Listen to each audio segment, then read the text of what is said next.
Shalom amigos, bienvenidos a un nuevo encuentro en La Raíz por TELS TV. Estamos acá en vivo y en directo. Saludamos a Esteban ahí al otro lado en los controles. Lo saludo al aire porque ya nos estuvimos saludando obviamente. Un placer que podamos tener este reencuentro. Y si no me estás mirando por TELS TV en vivo y en directo, me estarás mirando por mi canal de YouTube, La Raíz Estudios Mesiánicos con Pablo Modernel. También el programa, además de salir por TELS TV en vivo y en directo los viernes a las 20, va los sábados sobre el mediodía. Bueno, estamos acá en este estudio que es las fiestas de Jesús. Y mirá los elementos que te voy a mostrar. Una vela. Esto tiene que ver con una celebración de la que vamos a hablar hoy. Una pluma,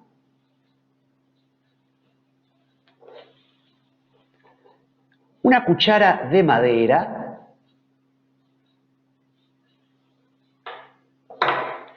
y un trozo de lino negro, un paño de lino negro. Esto tiene que ver con la celebración de los panes sin levadura. Ya vamos a ver por dónde viene la mano, por qué estoy con estos elementos sobre la mesa en este día. Quiero contarles brevemente que, bueno, en las dos clases anteriores estuvimos viendo las dos primeras de las fiestas solemnes que los hijos de Israel deben guardar a perpetuidad. Por supuesto que hicimos un espacio especial para el Shabbat, la fiesta por excelencia del pueblo judío, y también vimos la Pascua. Recordemos que cada una de estas celebraciones tiene una aplicación soteriológica respecto a nuestra salvación y una aplicación escatológica respecto al tiempo por venir aún sobre la historia de la humanidad. Y esto está emparentado con la primera venida de Jesús a morir en el madero como siervo sufriente, y con la segunda venida de Jesús a reinar sobre toda la humanidad desde Jerusalén.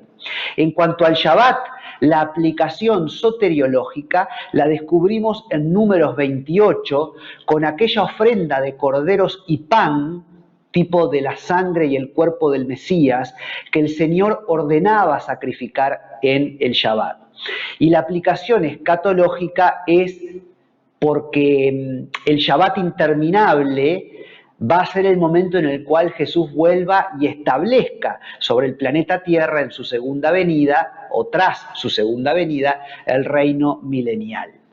En cuanto a la Pascua, la aplicación soteriológica evidentemente es que nuestro Señor Jesús es el Cordero de Dios que quita el pecado del mundo y dio su vida sobre la cruz, sobre el madero, en la celebración de Pascua. Y respecto a la aplicación escatológica, bueno, al participar de la vid y del pan en las bodas del Cordero tras su segunda venida, ahí está la referencia a lo escatológico o el tiempo por venir. Recuerden que el Señor dijo: no beberé más este fruto de la vid hasta que lo haga con vosotros en el reino de mi Padre. Y eso es una referencia a la segunda venida, las bodas del Cordero, un tiempo por venir aún sobre la historia de la humanidad. Hoy vamos a entrar en la tercera celebración, que es la celebración que se conoce en hebreo como Hag HaMatzah o Hag HaMatzot. La matzá es el pan sin levadura, matzot es panes sin levadura, es la forma plural del término matzá, que es un término femenino en hebreo. La celebración de los panes sin levadura tiene su texto base en Levítico 23, versículos 6 y 7, cuando dice: y a los 15 días de este mes, recordemos que en el día 14, entre las dos tardes, día 14 y día 15, ahí comenzaba la Pascua, a partir de las 6 de la tarde del día 14. Y a los 15 días del mes, ahí también, es la fiesta solemne de los panes sin levadura al Señor. 7 días comerás panes sin levadura. El primer día tendréis santa convocación. Ningún trabajo de siervos haréis, y ofreceréis al Señor 7 días ofrenda encendida. El séptimo día será santa convocación, ningún trabajo de siervo haréis. Levítico 23, el capítulo que habla de las fiestas, versículos 6 y 7. Recuerden que yo les conté que además del Shabbat como día sábado, había otros Shabbat que eran los Shabbats litúrgicos, como por ejemplo aquí en la fiesta de los panes sin levadura, que es una fiesta de 7 días, el primer y último día de la fiesta de los panes sin levaduras no se trabaja y es considerado un Shabbat. Y esto independientemente del día en el cual caiga la fiesta de los panes sin levadura. Es decir que si hay un año en donde la fiesta de Pascua comienza junto con la de los panes sin levadura, vamos a suponer un lunes, ese día es un Shabbat. Y la fiesta después va a terminar un domingo y ese domingo es considerado un Shabbat. Y de pronto otro año la fiesta de los panes sin levadura comienza un miércoles que va a ser considerado un Shabbat. Y 7 días después, al siguiente martes, cuando culmina la fiesta de los panes sin levaduras, ese martes también va a ser considerado un Shabbat. Hemos visto, lo vimos en la clase pasada, el Shabbat no es solo el día sábado, sino que hay un tema conceptual acá, muy interesante lo que compartimos, creo yo. Pueden verlo en la lección número 2 de esta temática. Esta celebración está dentro o durante la semana de Pascua, la de los panes sin levadura, y el pan sin levadura concierne a la purificación. No existe posibilidad de comunión con el Creador a menos que estemos limpios delante del Padre, como aquel pan sin levadura, ese pan sin levadura. Recordemos que la palabra dice que sin santidad nadie verá al Señor. Tenemos que estar limpios. Y solo podemos ser limpios mediante la sangre del Señor, no por nuestro propio mérito, sino por los méritos del Mashiach, del Mesías, sobre el madero, su sangre bendita derramada sobre el madero. Entonces, no hay posibilidad de comunión con Dios a menos que estemos limpios, y el pan sin levadura nos está hablando de eso, es un pan sin pecado. Vimos que el pan sin levadura es tipo de lo que se conoció después en Israel como el pan de la proposición. El pan de la proposición que se elaboraba en la ciudad de Belén. La ciudad de Belén significa en hebreo casa de pan, Bethlehem o Bethlehem, la casa del pan, pero no cualquier pan, sino el pan de la proposición, el pan sin levadura, aquellas 12 tortas redondas que se colocaban en 2 torres de a 6 y 6, representando a Israel, a las 12 tribus de Israel en el tabernáculo y el templo. Si nosotros vamos a la diapositiva número 9 en la presentación de PowerPoint, nosotros vamos a ver ahí una diapositiva que dice Hag HaMatzah, gracias Esteban, y vieron que hay una foto ahí. Bueno, esa foto es una foto precisamente de Belén. Una foto de Belén, Belén que significa casa de pan, pero el pan sin pecado, el pan sin levadura, el pan de la proposición. Es la única diapositiva que tengo para esta celebración, Hag HaMatzah, los panes sin levadura. Y ahora, Esteban, cuando quieras, podés volver a mí.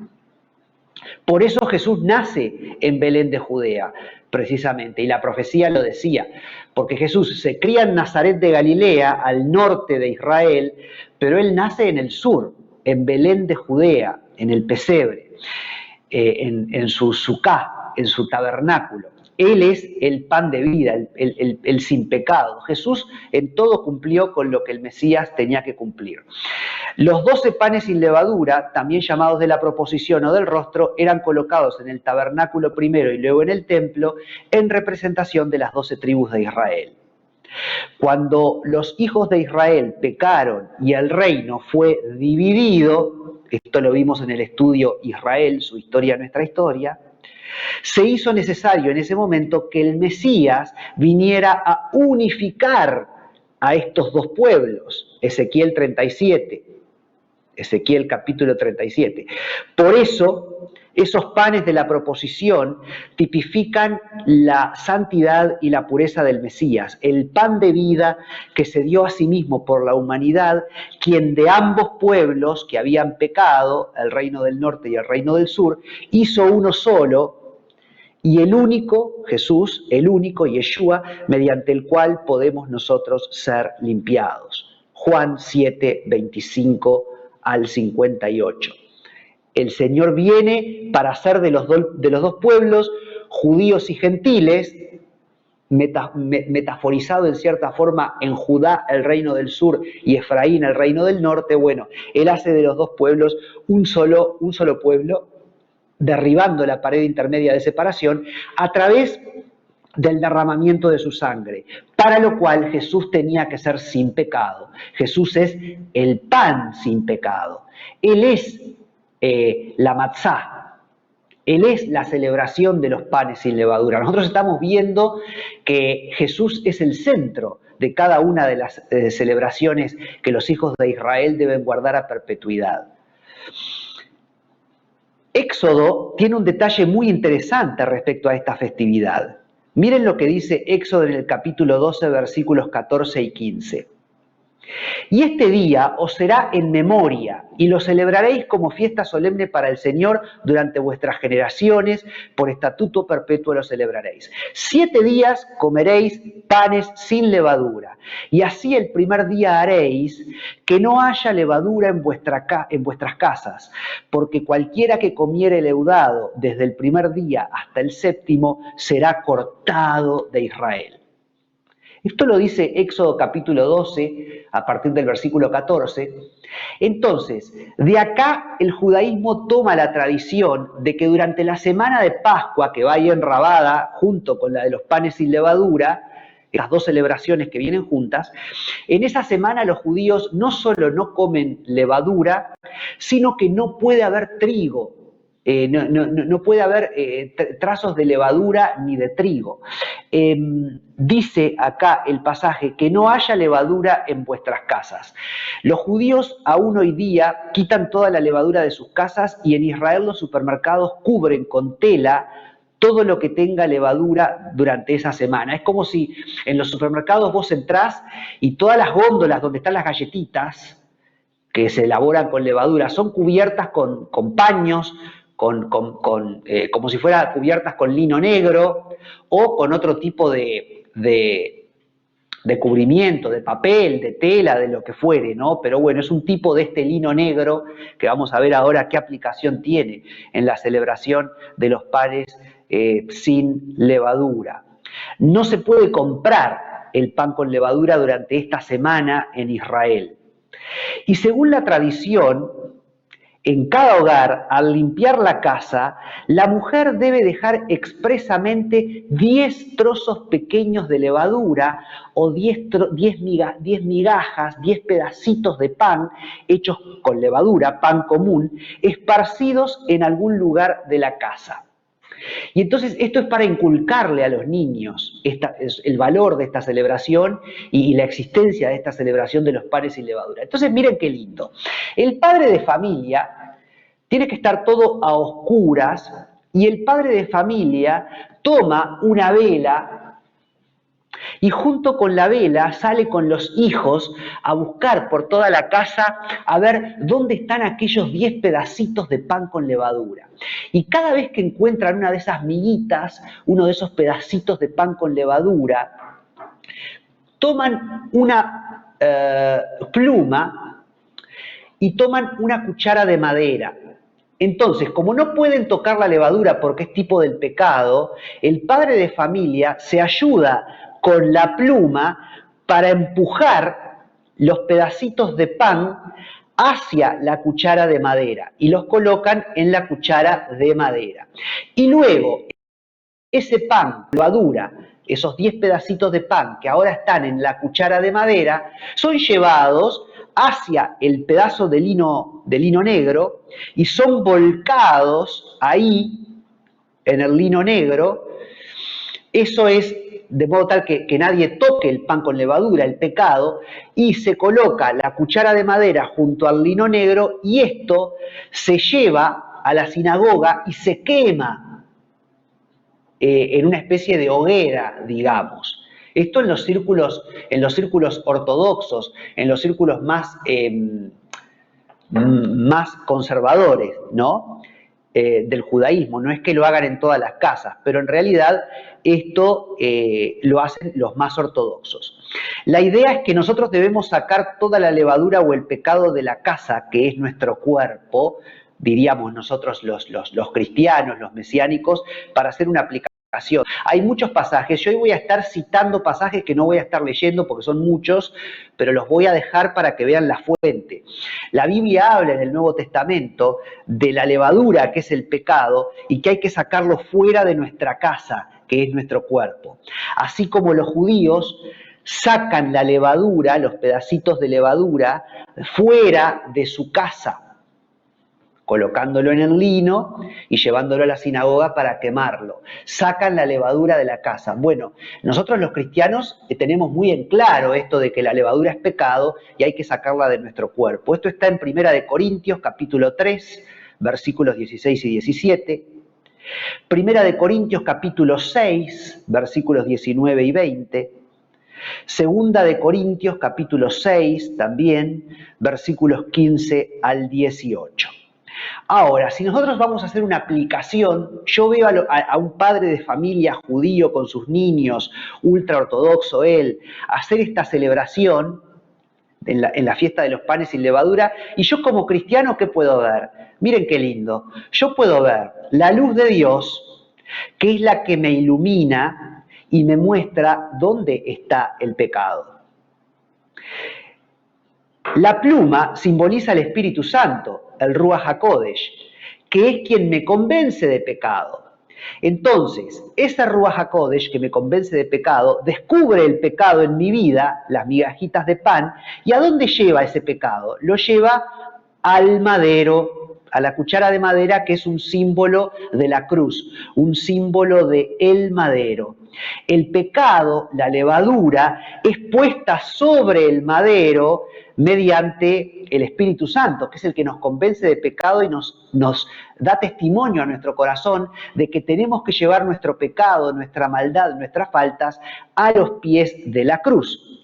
Y luego ese pecado que el Señor Jesucristo cargó en la cruz, evidentemente le provocó la muerte al Señor. Y entonces el Señor fue quitado de la cruz y fue envuelto en un sudario. Este lino negro es tipo de esa mortaja, de esa envoltura de muerte en la cual el Señor fue colocado, y así estuvo el Señor durante 3 días hasta que resucitó. Y recordemos que el Señor en esos 3 días desciende a las profundidades de la tierra, al Seol, que está definido como un lugar ardiente, un lugar de fuego. Es decir, que por ahí tendría que haber también el tema de que se queme el lino y la cuchara en el judaísmo.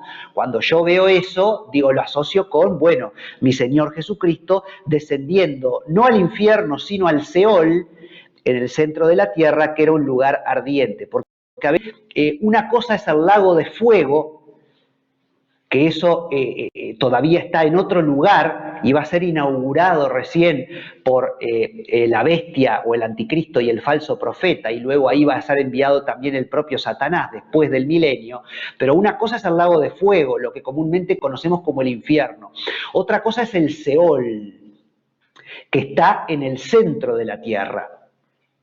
Entonces el Señor desciende a los abismos cuando Él muere y Él va al centro de la tierra, que de alguna manera es un lugar ardiente. De hecho, los científicos creen que el centro de nuestro planeta todavía está candente, está prendido fuego. Por eso, cada tanto, cuando hay erupciones volcánicas, ¿qué es? La lava que emerge desde el centro de la Tierra, ese fuego que está en el centro de la Tierra y que sale hacia arriba a través de los volcanes, que son como embudos que permiten que la lava salga, ¿verdad?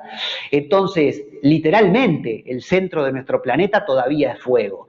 Y bueno, antes de que el Señor descendiera, en ese lugar, recordemos que estaba Abraham, en la historia del rico y Lázaro, que no es una parábola, estaban en el seno de Abraham los justos y separados por un abismo los injustos. Y eso era el Seol, en el centro de la tierra. Cuando el Señor Jesucristo muere, lo que los cristianos creemos es que Él desciende hacia ese lugar, que Él toma a Abraham y a los justos que están en el seno de Abraham y los lleva. Cuando el Señor Jesucristo asciende y resucita, Él lleva a Abraham y a los justos y los saca del centro de la tierra, a sus almas, y las lleva a la presencia misma del Señor, del Padre. Y a partir de ese momento, toda persona que muere creyendo en el Señor va directo a la presencia del Padre, su alma, su espíritu, y no va más al Seol. Sin embargo, los injustos, los que no van a la presencia del Padre cuando mueren, esas almas van todavía, hasta hoy día, al centro de la tierra, al Seol, a esperar que en su momento llegue el juicio final, después del milenio. Y lamentablemente esas almas, cuando sean juzgadas, es para condenación perpetua, es para ahí sí ir del Seol al infierno, al lago de fuego y azufre. Pero en este momento esas almas estarían todavía en el centro de la tierra. Pero los justos ya no, porque una vez que el Señor descendió y resucitó, llevó con él cautivos a los que estaban cautivos y llevó entonces a Abraham y a todos los justos de todas las edades anteriores a Jesucristo a la presencia misma del Padre, a donde hoy día además van todos los que mueren en Cristo, que van a la presencia misma del Señor. Pero vieron qué interesante, qué linda esta analogía, ¿verdad?, que podemos hacer con esta temática. Refiero esto del Seol, pueden ir al Evangelio de Lucas, capítulo 16, versículos 19 al 24, donde está la referencia al Seol. En cuanto a la aplicación escatológica, porque todo esto evidentemente de la aplicación de los panes sin levadura, el hecho de que el pan sin levadura es el pan sin pecado, Cristo es el sin pecado, que muere sobre el madero y desciende a las profundidades de la tierra. Bueno, esto es la aplicación soteriológica de la celebración de los panes sin levaduras, lo que refiere a la salvación. Pero recuerden que también cada celebración tiene una aplicación escatológica. Bueno, la aplicación escatológica es que en la segunda venida de Cristo, cuando el Señor venga en su segunda venida, y los que hayan muerto reciban un cuerpo glorificado como el suyo, el cuerpo que hasta ahora solo el Señor tiene, porque es el único que ha resucitado, es las primicias, Él, el primer resucitado, lo vamos a ver en la siguiente fiesta. Pero en ese momento, cuando el Señor venga en su segunda venida, todos los que hayan muerto en Cristo y cuyas almas estén en la presencia del Padre, pero que todavía no tengan un cuerpo, bueno, ahí viene la resurrección del cuerpo. Entonces, todos los que hayan muerto en Cristo van a ser transformados en un abrir y cerrar de ojos. Es como que desde el fondo del mar, desde los cementerios, desde donde sea que hubiera restos, polvo, ADN de justos, esa persona va a recibir un cuerpo glorificado. Y los cristianos que estén vivos en ese momento, los justos que estén vivos en ese momento, van a ser transformados en un abrir y cerrar de ojos y van a recibir también un cuerpo glorificado. Y todos van a ser llevados, arrebatados a la presencia del Señor para estar con Él en las nubes allí en el aire. Primera de Corintios 15, versículos 51 al 54. Ese cuerpo maravilloso, inmortal, glorificado. Bueno, en esa instancia, el cuerpo, por primera vez, va a estar despojado de su levadura. Porque nosotros, ¿por qué morimos? ¿Por qué todavía morimos? Si nosotros hemos sido rescatados de nuestra vana manera de vivir. Bueno, nuestro espíritu ha sido redimido. Nuestra alma es redimida en Cristo, aunque necesitemos cada día limpiarnos, ir a la presencia del Señor para que Él nos limpie. Ahí también estamos practicando, cada vez que nosotros vamos a la presencia del Señor y clamamos para que Él nos perdone nuestro pecado, estamos haciendo un repaso de la celebración de los panes sin levadura, porque estoy yendo a la presencia del Señor para que Él quite la levadura de mi vida, para que Él, estoy reconociendo una vez más que Él cargó con mi pecado, Él cargó con mi levadura sobre el madero. Y el Espíritu Santo me muestra eso. Entonces, cada vez que yo me arrodillo y le pido al Señor perdón por mi pecado, que los cristianos lo hacemos en toda nuestra vida, bueno, ahí estoy haciendo un repaso, una micrá de esta celebración. Es una convocatoria santa, un repaso. Bueno, los cristianos vivimos constantemente recordando y aplicando en nuestra vida la celebración de los panes sin levadura en este sentido, cuando vamos al Señor y le pedimos perdón y le pedimos que Él quite el pecado de nuestra vida. Entonces, y el Señor nos limpia, el Señor nos limpia, el Señor nos limpia. Pero nuestro cuerpo todavía está supeditado a maldición, podríamos decir. Por eso nuestro cuerpo se va desgastando. Aunque el hombre interior se renueva de día en día, como dice el apóstol Pablo, pero el cuerpo exterior se desgasta de día en día, hasta que llega un momento que partimos, y de esto no tenemos salida, salvo que el Señor venga antes y seamos de los que estemos vivos, y en ese momento nuestro cuerpo sea transformado. Pero aun cuando ese fuera el caso, este cuerpo de carne tiene que ser transformado. Esta corrupción, este cuerpo corrupto tiene que ser revestido de incorrupción. Entonces, recién en la resurrección de los muertos, cuando tengamos un cuerpo glorificado, ahí recién viene la aplicación escatológica, podríamos decir, de la celebración de los panes sin levadura, porque ahí nuestro cuerpo va a ser realmente un pan sin levadura. Ahí vamos a ser realmente como esos panes de la proposición que representaban las 12 tribus de Israel y que se ponían delante de Dios. Recién en ese momento realmente vamos a hacer un pan sin levadura. Es muy glorioso esto de la resurrección del cuerpo.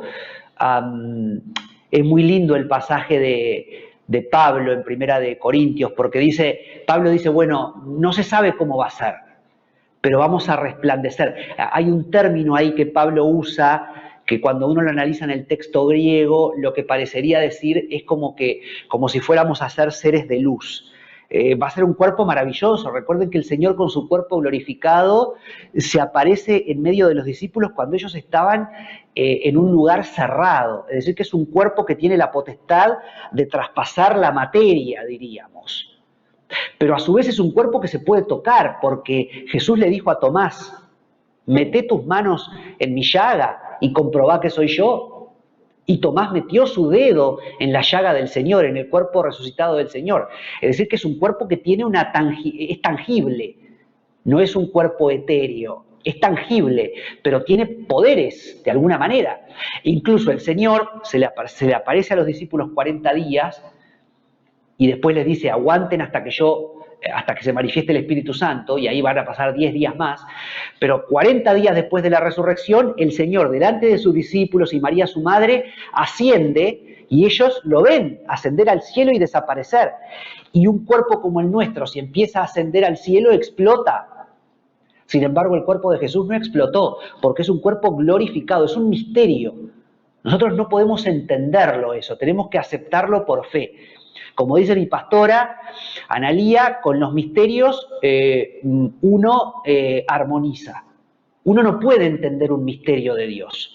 Uno armoniza con ese misterio. Yo no lo puedo explicar. Seguramente hay una explicación hasta científica de cómo está constituido ese cuerpo glorificado de Jesucristo para poder entender por qué puede traspasar la materia, por qué puede elevarse hacia el cielo y no le pasa nada. Bueno, seguramente hay una explicación científica que hoy día los seres humanos no podemos entender, pero por el momento es un misterio. Y yo con ese misterio, como no lo puedo entender, lo que hago es armonizar.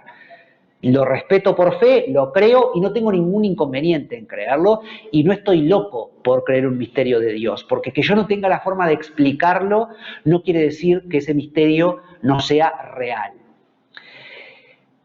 La promesa del Señor en la última cena, en el Seder de Pesaj, también fue que no volvería a celebrarla hasta que lo hiciera nuevamente con nosotros en el reino de su Padre. Esto lo vimos cuando hablamos de la Pascua, no beberé este cáliz, dijo el Señor, hasta que lo haga con ustedes en el reino de mi Padre. Pero no solamente el Señor no va a beber el cáliz y el vino, sino que no va a participar del pan hasta que lo haga de nuevo con nosotros en el reino de su Padre. Bueno, ahí también está hablando del pan sin levadura que se come en la fiesta de Pesaj, en la cena de Pascua, y ahí también vemos una aplicación escatológica de la fiesta de los panes sin levadura, porque en las bodas del Cordero, que es cuando la iglesia celebra con el Señor esto de volver a participar del pan y el vino en el reino de Dios, en las bodas del Cordero, ahí tenemos una reedición de la Pascua y una reedición de la celebración de los panes sin levadura, tipificados precisamente en el pan. Terminamos así la explicación de la celebración de los panes sin levadura. Y nos vamos a ir ahora a otra fiesta más de la primavera de Israel, marzo-abril, que es la fiesta de los primeros frutos y que está en la diapositiva número 10. Aparece ahí una niña con una gavilla o un ramo de trigo, digamos, en realidad de cebada, vamos a ser correctos y vamos a decir una gavilla de cebada, y aparece ahí también el pan y el vino, nuevamente, y dice esa celebración, Yom HaBikurim, Yom HaBikurim, el día de HaBikurim. HaBikurim significa los primeros frutos. Yom HaBikurim, la fiesta de los primeros frutos.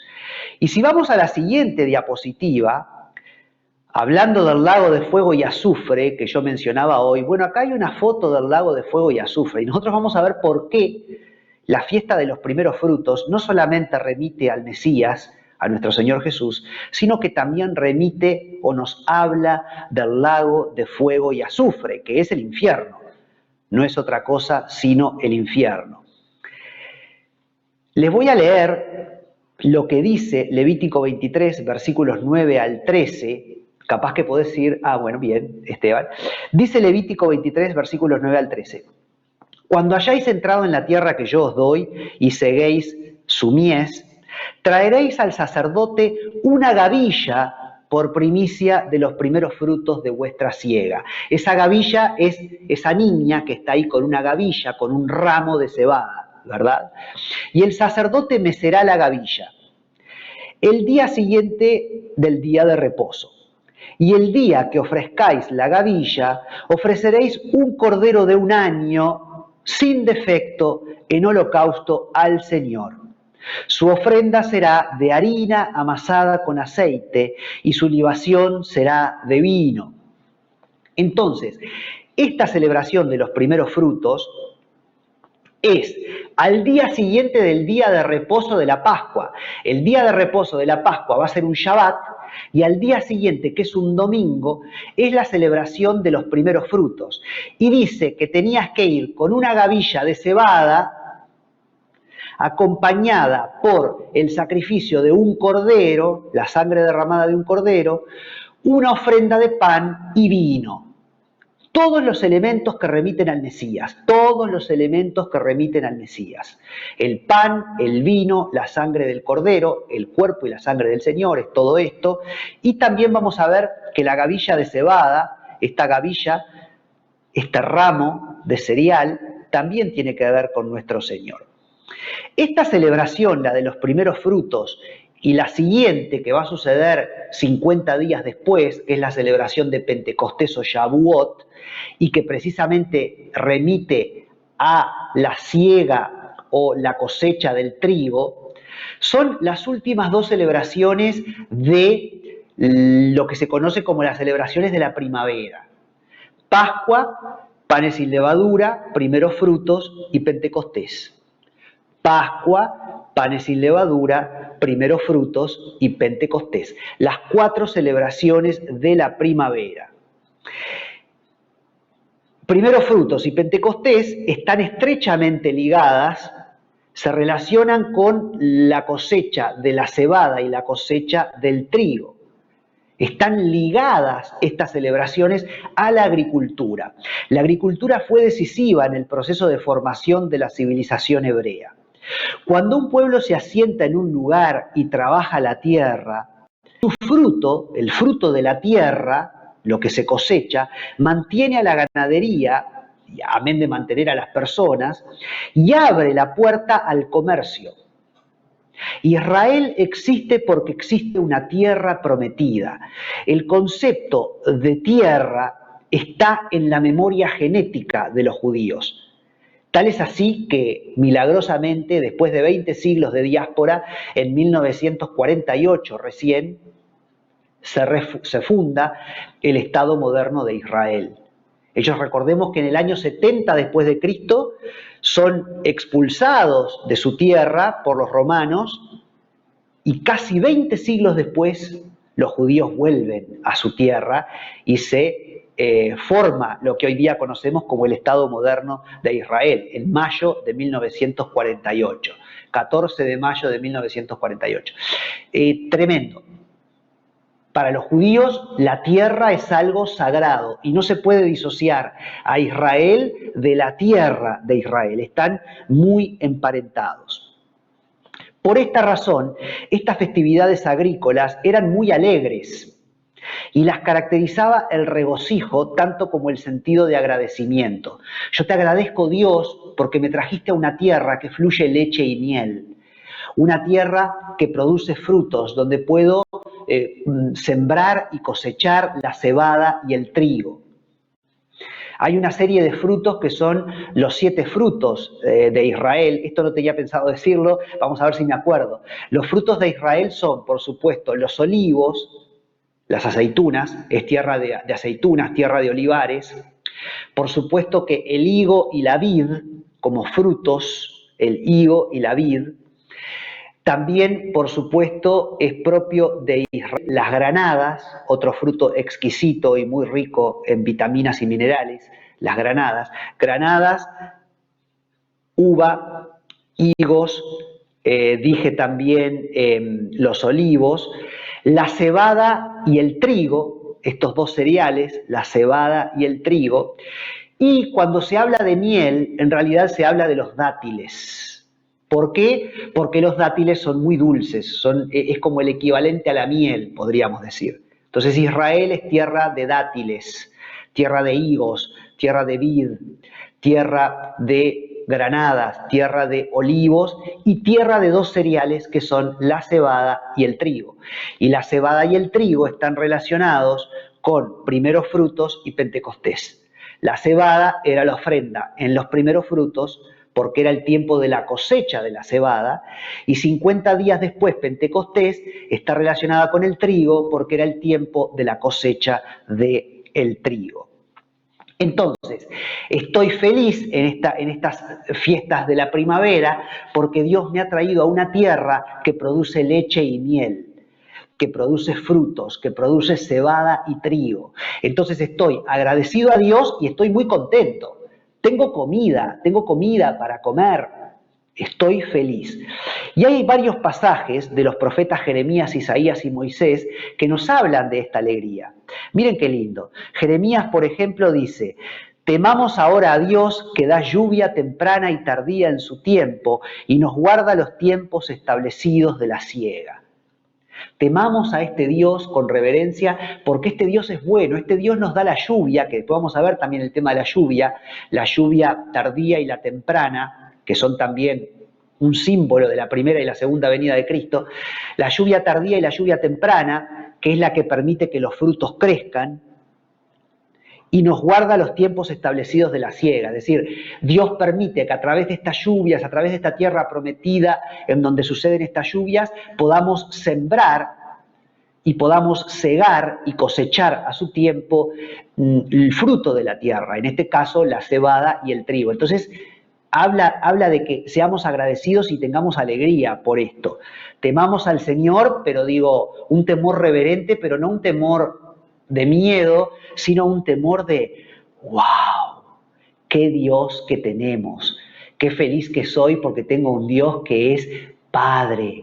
Un Dios que es ¡wow! Maravilloso para con sus hijos. El otro profeta, Isaías 9:3, dice: se alegrarán delante de ti como se alegran en la siega, en el tiempo de la cosecha de la cebada y el trigo, como se gozan cuando reparten despojos. Y finalmente dice Deuteronomio 16, 11 y 14, en boca del profeta Moisés: y te alegrarás delante del Señor tu Dios, te alegrarás en tus fiestas solemnes. Aleluya, Moisés está diciendo, te alegrarás en tus fiestas solemnes. Esas fiestas que te hablan de la tierra prometida, ese Padre bueno que te ha dado del fruto de la tierra. Entonces te alegrarás en tus fiestas solemnes.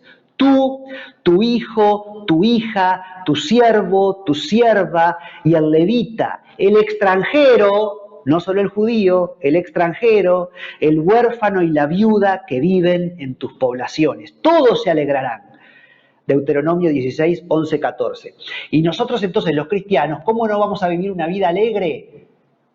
Nosotros vivimos una vida alegre porque vivimos constantemente estas celebraciones.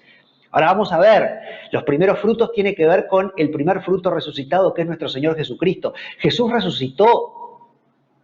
Él es el primer fruto resucitado. Jesús es nuestro Cordero Pascual, que al morir en el madero nos limpió de nuestro pecado. Jesús es nuestro pan sin levadura, que por ser el pan sin levadura, Él pudo ofrendar su vida y derramar su sangre y esa sangre limpiarme a mí. Entonces yo vivo en una constante fiesta, yo vivo en la Pascua, yo vivo en los panes sin levadura, yo vivo en los primeros frutos, porque Jesús es todo esto. Y entonces evidentemente mi vida es una vida alegre. La vida del cristiano es una vida para celebrar, en medio de todas las vicisitudes y las dificultades que la acompañen. Y nos cubrimos con la sangre de Cristo para que el Señor siempre permita que podamos vivir alegres en la tierra. El significado es que los primeros frutos de la cosecha le pertenecen a Dios. Por eso también se la denomina a esta fiesta de los primeros frutos la de las primicias. Las primicias es lo primero. Lo primero que te produce la tierra, las primicias, yo se las llevo al Señor. Anhelar honrar a Dios con el fruto que Él nos provee es un gesto de humildad y espiritualidad. En la ofrenda de Abel, en Génesis, descubrimos una prefiguración de esta celebración. Dice Génesis 4:4, y Abel trajo de los primogénitos de sus ovejas, de las primicias de sus ovejas, de lo más gordo de ellas. Y miró Adonai, miró el Señor con agrado a Abel y a su ofrenda. Ahí hay una prefiguración de la fiesta de los primeros frutos, ya en el capítulo 4 de Génesis. Observes el detalle que en esta celebración, como leímos en Levítico 23, un cordero acompañado con una ofrenda de pan y vino, se ofrece la gavilla o manojo de los primeros frutos. Un cordero, pan y vino, los tres elementos que tipifican al Mesías, como lo vimos en las anteriores festividades. El Señor Jesús ofreció su propia vida, fue el primogénito o primero del Padre en su condición de hijo. El Padre ofrendó como primicia su más caro afecto, al Hijo. ¿Qué le podríamos nosotros entonces negar a Dios? Nada, nuestra vida entera debe ser para el Señor. Pero no solo es Jesús el primero en entregarse, sino el primero en resucitar.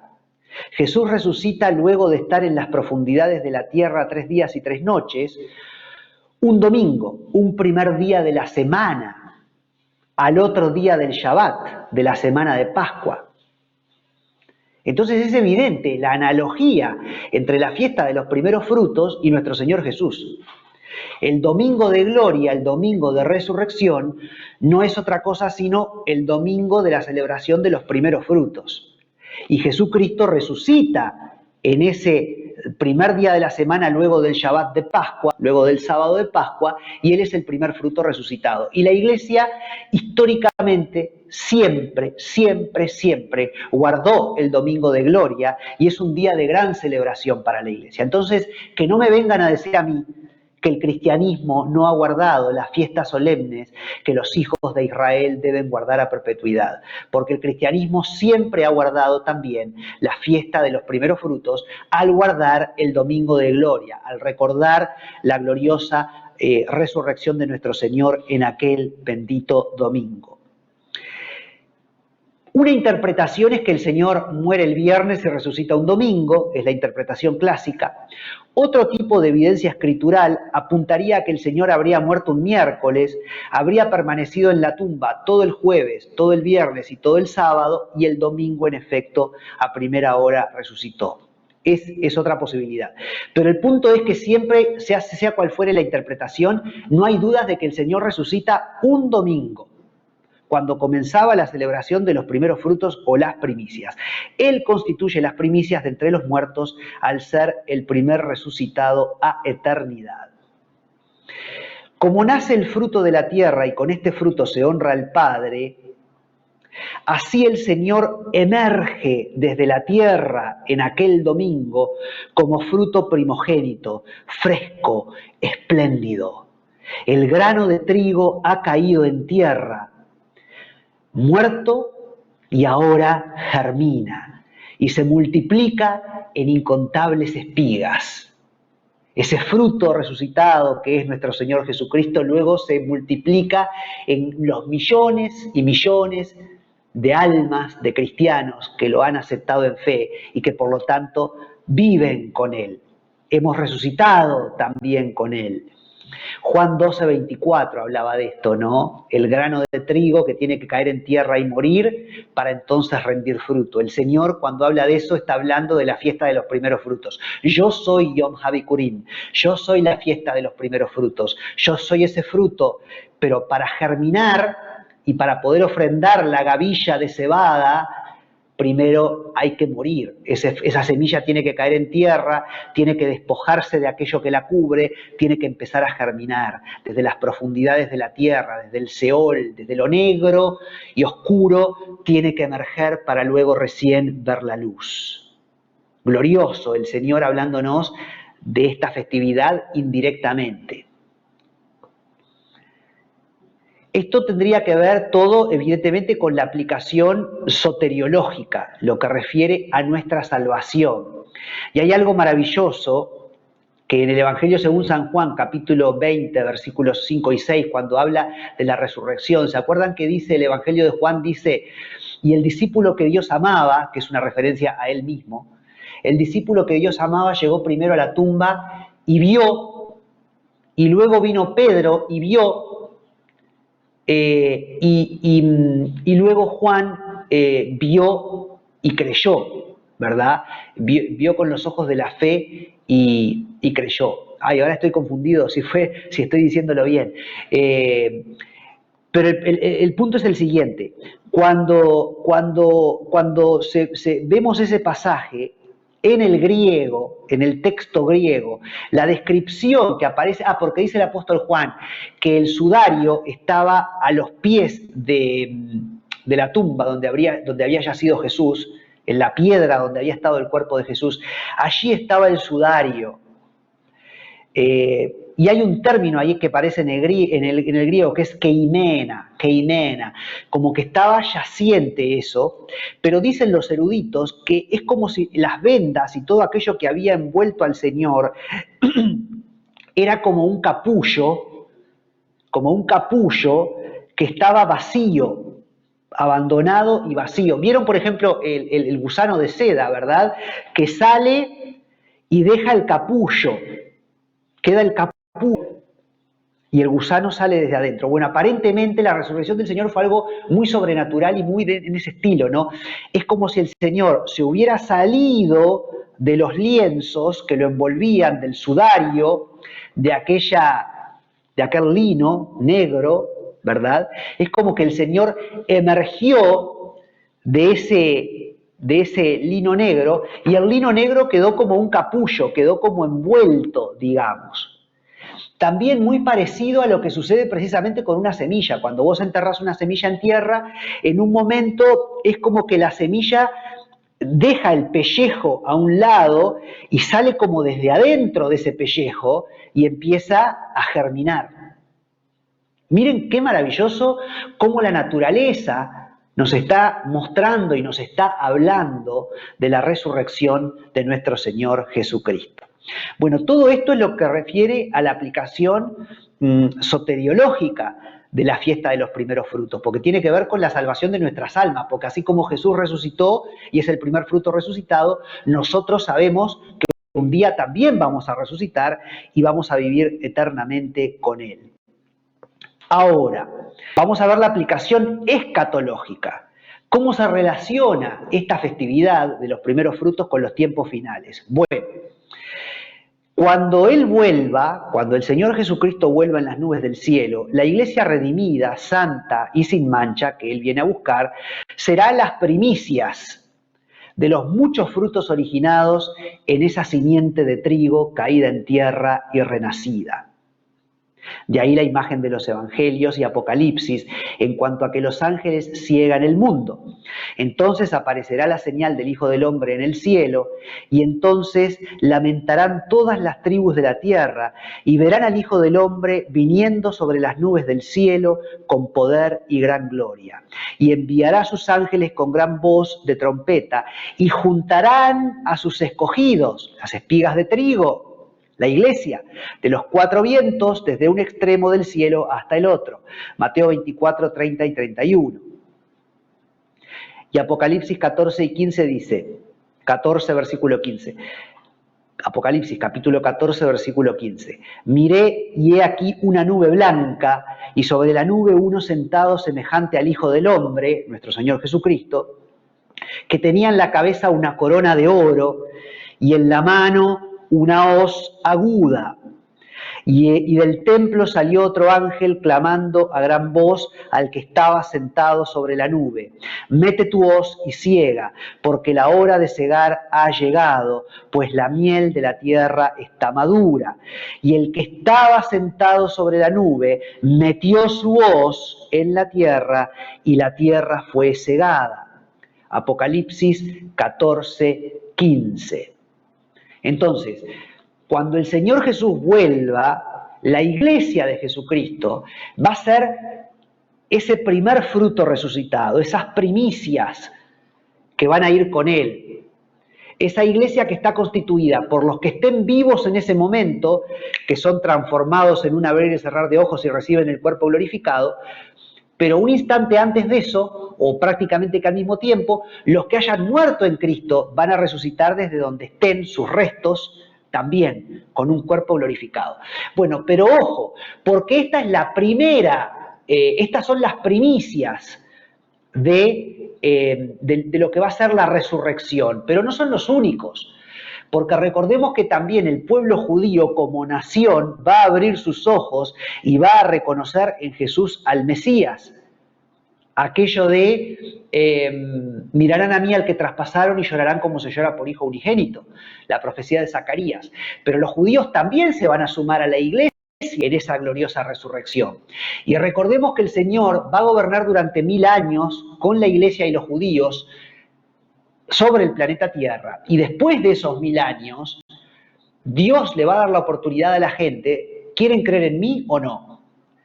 Y los que quieran creer en el Señor, y que ya hayan vivido durante los 1000 años del milenio, también se van a sumar a la iglesia y al pueblo judío, y van a ser parte también de esos frutos. Entonces hay un primer fruto que es la iglesia, pero también están después el pueblo judío y el resto de la humanidad, que se va a sumar a ese glorioso contingente. Entonces ahí vemos la aplicación escatológica de los primeros frutos. Ahora, no solamente hay primeros frutos para vida, no solamente hay un meter la hoz y cosechar el trigo, también hay un meter la hoz y separar el trigo de la cizaña. Entonces, así como existe la cosecha de las almas salvadas, también existe lo que podría denominarse la cosecha de la cizaña, de la cual a su vez las primicias son el anticristo y el falso profeta inmediatamente antes de instaurar el milenio. Y Satanás, junto con aquellos cuyos nombres no se encontraron en el libro de la vida, una vez finalizado el milenio. Porque Apocalipsis 20:10 y Apocalipsis 19:20 dice: y el diablo que los engañaba fue lanzado en el lago de fuego y azufre, donde estaban la bestia y el falso profeta. Esta es la muerte segunda, Apocalipsis 20:15, y el que no se halló inscrito en el libro de la vida fue lanzado al lago de fuego. Por eso la imagen que yo mostraba del lago de fuego y azufre en la diapositiva, porque los primeros frutos no solamente tienen que ver con los frutos a resurrección y a vida eterna, donde entra Jesús, el primer fruto resucitado, la iglesia, cuando Él la venga a buscar, el pueblo judío, que va a abrir sus ojos y va a creer en Él como el Mesías, y el resto de la humanidad que crea en el Señor durante el milenio y tras el milenio. Bueno, tenemos varios frutos, varias etapas en la cosecha de estos frutos, pero que son todos frutos a vida eterna. Pero también hay frutos a condenación. Y esos frutos a condenación van a ser, primero que nada, el anticristo y el falso profeta, que es como la mano derecha del anticristo. Una especie de líder espiritual, brujo, que va a estar al lado del anticristo. Bueno, dice la palabra del Señor que cuando el Señor venga en las nubes del cielo y se lleve a la iglesia, y sucedan las bodas del Cordero, ahí en ese tiempo, a partir de ese momento, cuando el Señor después viene con la iglesia a instalarse en el planeta Tierra para gobernar en el milenio, ahí va a tener lugar la batalla de Armagedón, y el Señor va a vencer con el espíritu de su boca a Satanás, que va a ser arrojado, atado por 1000 años, pero en esa instancia el anticristo y el falso profeta van a ser lanzados al lago de fuego y azufre, al infierno. Y son los que van a inaugurar, hasta ese momento no hay nadie en el lago de fuego, son los que van a inaugurar el lago de fuego y azufre.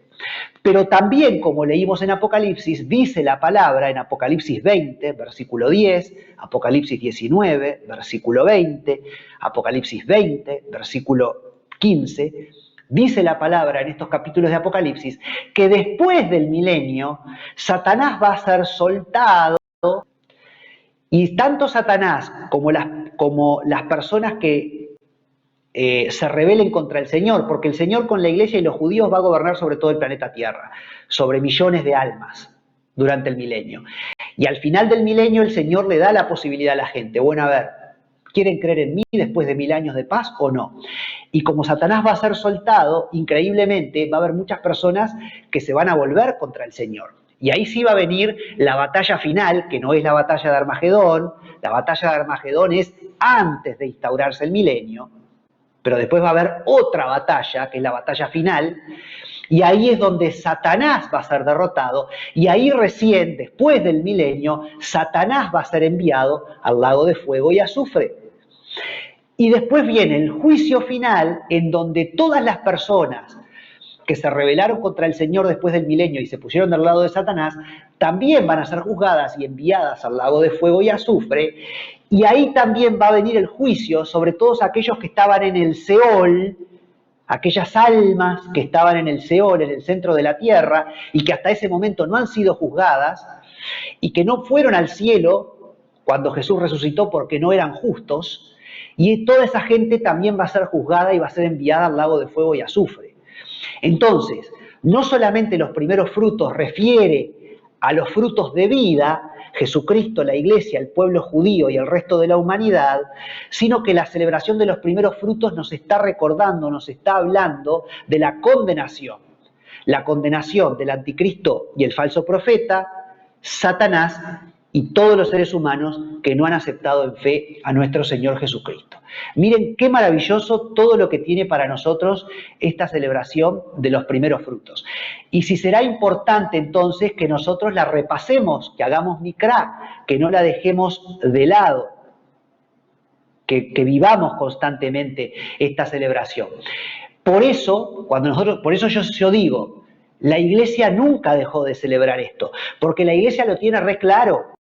El cristianismo en cualquiera de sus ramas, católicos, protestantes u ortodoxos, tiene muy en claro esto de la resurrección de los muertos, tiene muy en claro la resurrección de nuestro Señor Jesucristo, la resurrección de los justos, la iglesia en la segunda venida del Señor, la conversión en masa del pueblo judío como una nación, El resto de la humanidad creyendo en el Señor Jesucristo, pero también el cristianismo, católicos, protestantes u ortodoxos, tiene re claro en sus dogmas que también existe Satanás y él va a ser condenado, lo mismo que el anticristo, el falso profeta y todos aquellos que por fe no acepten al Señor Jesucristo.